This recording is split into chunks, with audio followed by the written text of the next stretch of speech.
నమస్తే, welcome to citizens pulse. నేను మీ రాజేష్.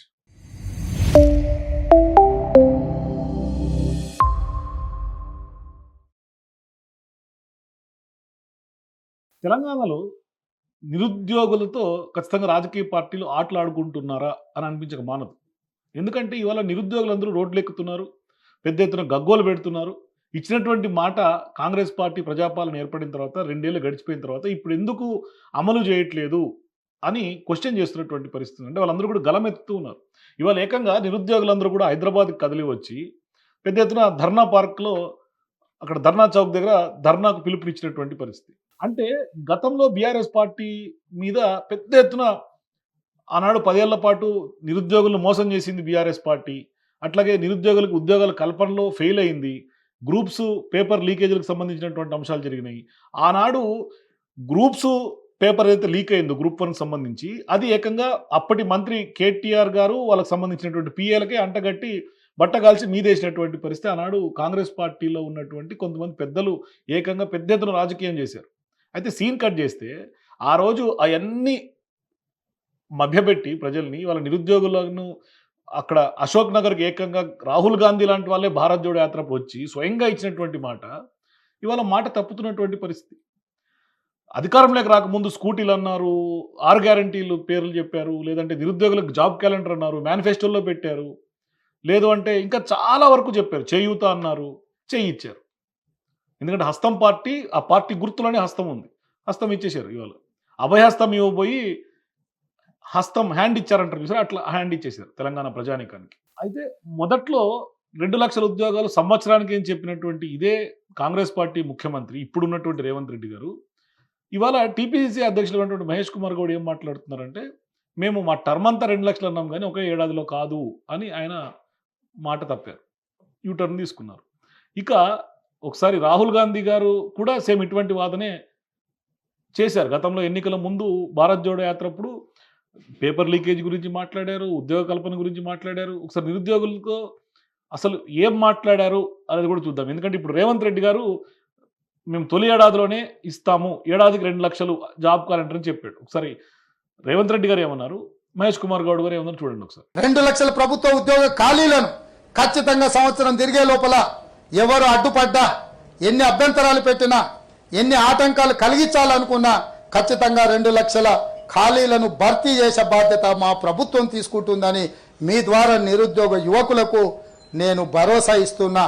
2 లక్షల ఉద్యోగాలు ఇచ్చి తీరుతాం 3 ఏళ్ల లోపల. సంవత్సరానికి కాదా 2 లక్షలని? లేదు, మా టర్మ్లో 2 లక్షల ఉద్యోగాలు ఇస్తామని చెప్పాం. సో చూసారు కదా. ఇప్పుడు రాహుల్ గాంధీ గారు ఏమంటారు, ఎందుకంటే భారత్ జోడో యాత్రకు స్వయంగా అశోక్ నగర్కి వచ్చి ఆయన స్వయంగా మాట్లాడుతున్నటువంటి పరిస్థితి. ఒకసారి ఆయన ఆ రోజు ఏమన్నాడు చూడండి. I was extremely disturbed by what I saw and what I heard.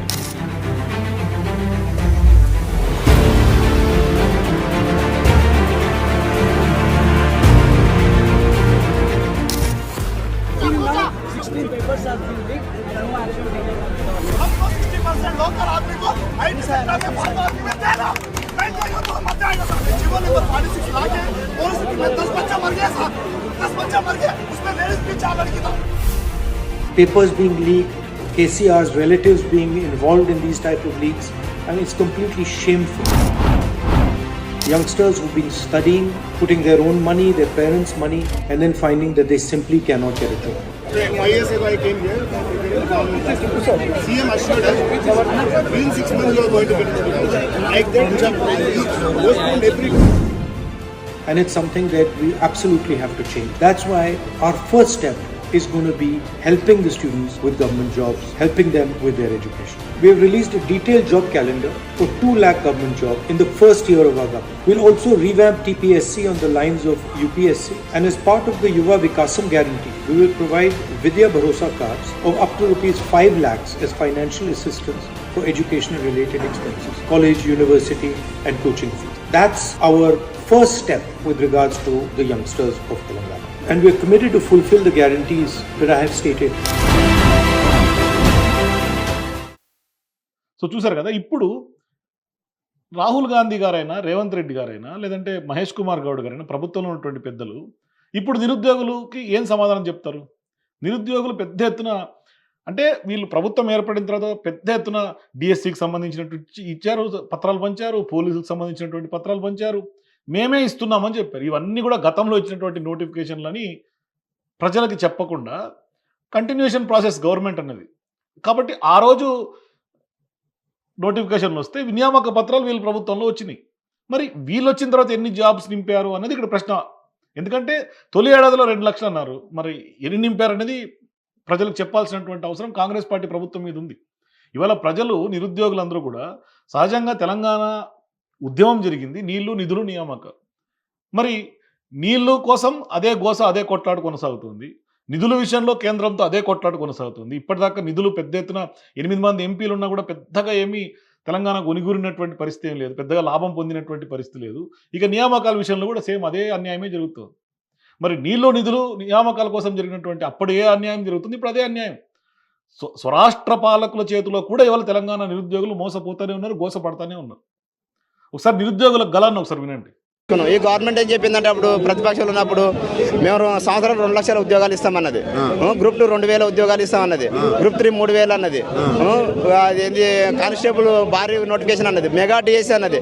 కానీ ఈ రోజు చూస్తే 2 సంవత్సరాలు అవుతుంది, కాలం గడిచిపోయి 2 సంవత్సరాలన్నర అవుతుంది, ఇంతవరకు ఒక్క కొత్త నోటిఫికేషన్ ఇవ్వాలి. గత గవర్నమెంట్ ఇచ్చిన 60,000 70,000 అనేది చెప్తుంది తప్ప ఒక్క కొత్త నోటిఫికేషన్ కూడా ఇలా కాలం గడుపుతుంది. చూసారా నిరుద్యోగులు ఎంత గగ్గోలు పెడుతున్నారు.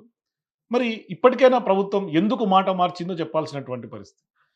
అంటే ఎన్నికల్లో రాకముందు అంటే అధికారంలోకి వచ్చేందుకు ఏం హామీలు ఇచ్చారు, మేనిఫెస్టోలో ఎటువంటి హామీలు ఇచ్చారు నిరుద్యోగులకి, ఇవాళ అధికారంలోకి వచ్చిన తర్వాత ఎందుకు మాట మార్చాల్సి వచ్చింది? ఏమన్నా ఇప్పుడు ఏం మాట్లాడినా మాకు ఫండ్స్ లేవు, మా ఖజానా ఖల్లాస్. మరి మళ్ళీ బ్యాక్ టు ద పాయింట్, ఖజానా ఖల్లాస్ ఎందుకు అయిందంటే మళ్ళీ బీఆర్ఎస్ వైపు ఎల్లెత్తి చూపాలి. ఇది కాంగ్రెస్ పార్టీకి వెనుతో పెట్టినటువంటి విద్యలా కనిపిస్తుంది. సో పదే పదే ఏది జరిగినా బీఆర్ఎస్ పార్టీకి అంటగట్టాలి. ఇది జరుగుతున్నటువంటి తెలంగాణ రాజకీయం. సో మీరేమంటారు, నిరుద్యోగులు నిజంగానే కాంగ్రెస్ పార్టీ హామీలకు మోసపోయారా? మీ అభిప్రాయాల కింద నాకు కామెంట్స్ చెప్పండి. For more videos please watch citizens pulse.